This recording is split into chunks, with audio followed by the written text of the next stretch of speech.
Hi, I'm Dr. Joe Gramato with All Smiles Sleep Solutions. We're a dental office that focuses on making custom oral appliances for the treatment of obstructive sleep apnea. Today we're going to talk about some symptoms and how to get tested if you are at risk. So some symptoms of obstructive sleep apnea include loud snoring, unrestful sleep, waking up frequently during the night, or sleeping through the night but waking up in the morning and just feeling totally unrefreshed. Many people sleep through the night and wake up the next day feeling more tired than they did the night before. Also, if you become excessively tired during the day, if you feel really drained and really fatigued throughout the day, you may be at risk for obstructive sleep apnea. Some people ask, well, what type of people are prone to obstructive sleep apnea or at higher risk? The answer is it's really hard to say. People who are obese can be at a higher risk.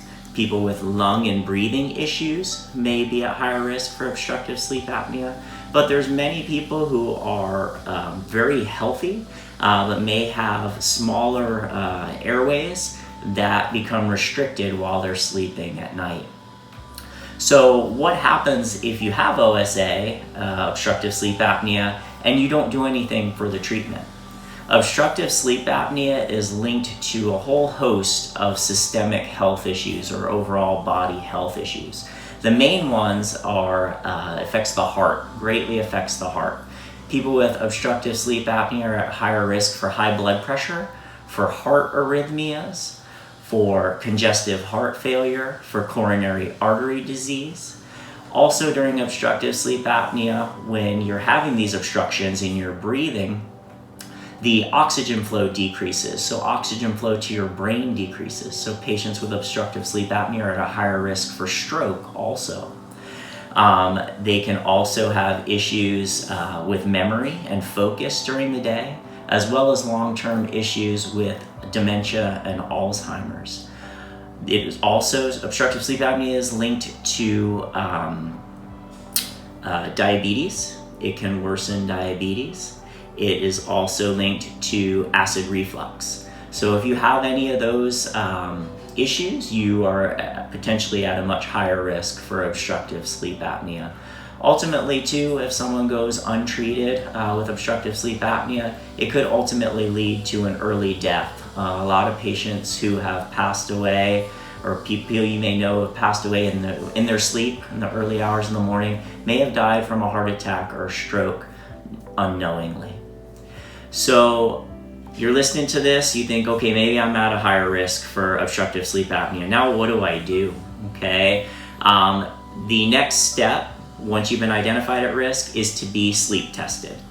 There are two ways to be sleep tested. You can do an in-lab sleep study through a hospital or sleep facility, but there are even easier ways to be sleep tested with home sleep testing.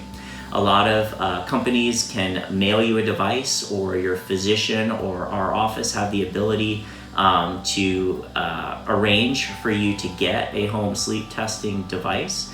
Once you perform the sleep test, you sleep 1 or 2 nights with the device in place.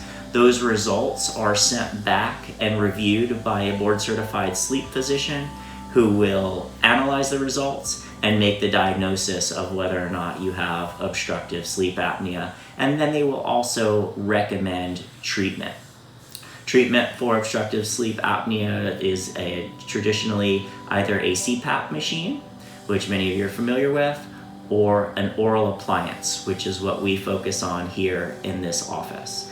If you have any interest in learning more about treatment with an oral appliance, please contact our office and we can arrange for a complimentary consultation where you can come in. I'd be happy to talk with you, answer your questions, and see if oral appliance therapy is right for you.